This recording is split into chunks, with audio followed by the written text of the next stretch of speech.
تو اینجایی، یه جایی نمیتونم ببینمت، نمیتونیم همو ببینیم، خیلی فاصله زیاده، اما تو اینجایی، یه جایی نمیدونم، شاید اینجا، شایدم اونجا. تو میتونی تقریبا هر جایی از این زمین باشی، اما خب قطعاً به هر حال اینجایی. تو نمیدونی که چرا و برای چه دلیلی، هیچ کسی نمیدونه. همه اون چیزی که تو میدونی، همه چیزی که من میدونم اینه که تو اینجایی، یه جایی بالاخره. تو این تصویر بزرگ نمایی شده از سرزمین عجیب سرسبزی که تو این موقعیت نامشخص، تو این هیچی بی حد و مرز در حال غوطه برخوردنه قرار داری. این زمینی که تو روش وایستادی خیلی کوچیکه و تو در مقایسه با این زمین خیلی کوچیکی. بذار یکم زوماتش کنم، ببین چقدر کوچولویی، حتی بیشتر، حتی کوچولوتر. انقدر تو این دنیا کوچیکی که ذهنت حتی نمیتونه ببینتت و تشخیص بده که الان کجایی. خیلی کوچولو. تو خودتو پیدا میکنی روی این زمین که احاطه شده تو تاریکی زیاد و فضای بیکران که میتونه همه چیزو در این حال هیچ چیزی باشه. این زمین به تو یه زندگی داده، به تو همه چیزایی که لازمه تا بتونی روی سطحش زندگی کنی برای یه مدت رو بهت داده و ممکنه که به نظر این زندگی خیلی طولانی بیاد یا حتی به کوچیکی یک چشم به هم زدن بگذره و اون خیلی بستگی داره به اون که حال ذهنیت و روحیت چطوریه. و جالبه که بهت بگم علیرغم هر چیزی که داشته باشی و بهش فکر کنی که زندگیت کوتاهه یا داره سریع میگذره، در مقایسه با جهانی که برای بقیه جهان وجود داره و زمانی که داره برای بقیه دنیا سپری میشه هیچ چیزی نیست. باور کن رفیق، هیچ چیزی نیست. در واقع خیلی خیلی خیلی کوچیکه. خب آره، اینو میتونی تشبیهش کنی به یه فریم از یه فیلم که هیچ پایانی نداره. یه فریم از فیلمی که حقیقتا بدون هیچ ضربه‌ای بخواد به فیلم وارد بشه میتونی از فیلم حذفش کنی. به همین سادگی، به همین خوشمزگی. و تو داری به اندازه مدت زمان این فریم تو این کره خاکی زندگی میکنی و بعدش خواهی مرد.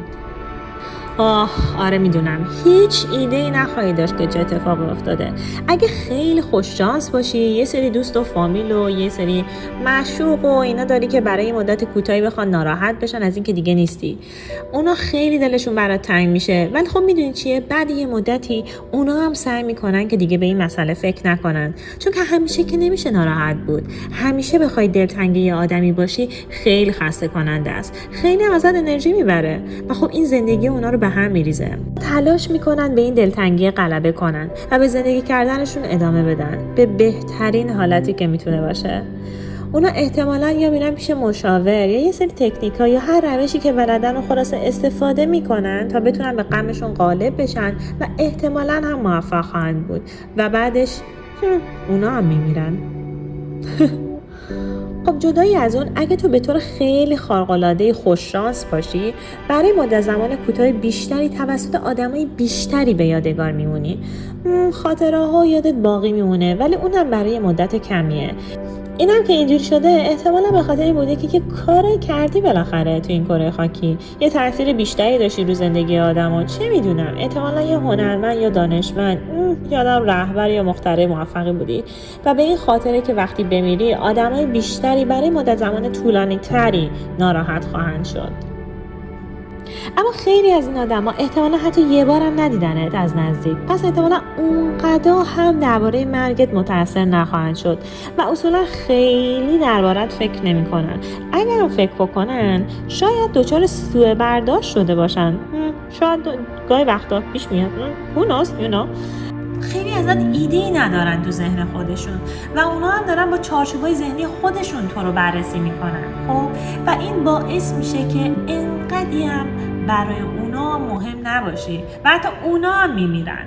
اونا هم آخر سرش میمیرن. میدونی چی میگم؟ یا بذار فکر کنیم مثلا در مورد اجداد یا پیشینیانمون که قبلا بودن و زندگی کردن. الان چی شده؟ چی ازشون مونده؟ آیا تک تکشون تو خاطراتمون موندن؟ نه، همونطور که اونا بودن و رفتن ما هم یه روزی میریم. پس اساساً هیچ چیزی از آدمیزاد تو این دنیا انقدی باقی نخواهد موند. ببین همه ما خواهیم مرد.